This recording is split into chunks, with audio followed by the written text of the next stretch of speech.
Artificial rain, cloud seeding, पिछले कुछ दिनों में आप लोगों ने इन शब्दों का बार बार उच्चारण सुन ही लिया होगा। दिल्ली में बढ़ते हुए प्रदूषण को देखते हुए दिल्ली सरकार ने सुप्रीम कोर्ट में ये सुझाव दिया था कि आर्टिफिशियल रेन के जरिए प्रदूषण को कम किया जा सकता है और एयर क्वालिटी इंडेक्स जो है उसको भी सुधारा जा सकता है। ऐसे में कई लोगों के जहन में सवाल है कि भाई क्या भारत वाकई में अब इतना अमीर हो चुका है कि आर्टिफिशियल रेन जैसी चीजों का इस्तेमाल किया जा सके। और दूसरी बात, कि अगर भारत में इस प्रकार की टेक्नोलॉजी है तो जहां पर कि सूखा पड़ता है वहां पर इस प्रकार की तकनीक का इस्तेमाल आखिर क्यों नहीं किया जा रहा, ये भी एक सोचने वाली बात है। तो कोशिश करेंगे इन सभी सवालों के जवाब आपको इस वीडियो के माध्यम से देने की। सबसे पहले यदि बात करें तो दिल्ली एनसीआर समेत उत्तर भारत में एयर पॉल्यूशन से हालात बिगड़े हुए हैं।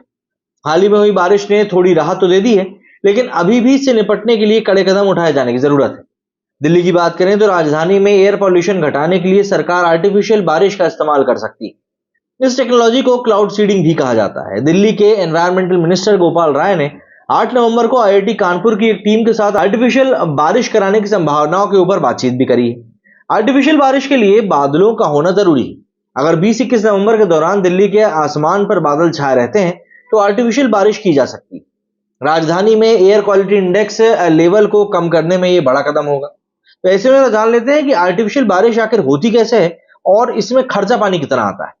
सबसे पहले अगर बात करें कि कैसे होती है तो देखिए, आर्टिफिशियल रेन मतलब कि क्लाउड सीडिंग एक मौसम में बदलाव लाने वाली टेक्नोलॉजी है। इसके तहत बादलों में कुछ पदार्थ डाले जाते हैं जिससे कि बरसात होती है। क्लाउड सीडिंग करने के लिए एरोप्लेन या हेलीकॉप्टर के जरिए बादलों में सिल्वर आयोडाइड या फिर पोटेशियम आयोडाइड जैसे आम पदार्थों का छिड़काव किया जाता है।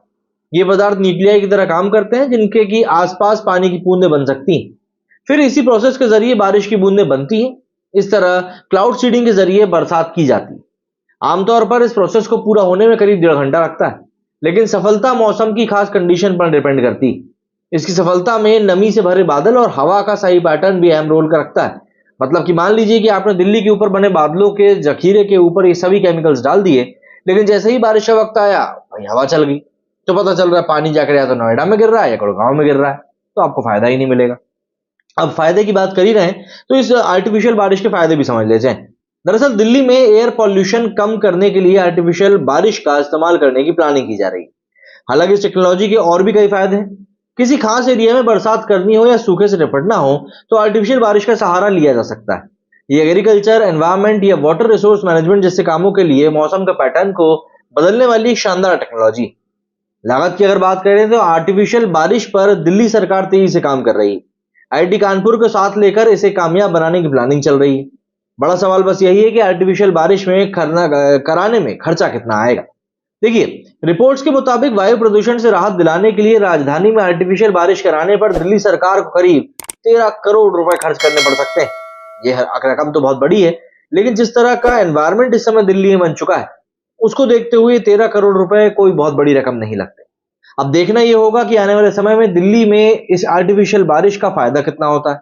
और रही बात सूखाग्रस्त इलाकों में आर्टिफिशियल रेन कराने की, तो देखिए, जब भी आप किसी नेचुरल चीज के साथ में छेड़खानी करते हैं तो उसके दूरगामी परिणाम तो देखिए होते ही होते हैं, चाहे वो पॉजिटिव हो चाहे नेगेटिव हो। लेकिन जब हम नेचर की बात करते हैं तब दूरगामी परिणाम अक्सर नेगेटिव होते हैं। बस इसीलिए अभी तक हमारी सरकार और इवन दुनिया भर की सरकारें इस तरह की आर्टिफिशियल रेन को नेग्लेक्ट करती हुई आई हैं या उसको इतना कंसिडरेशन में नहीं रखते।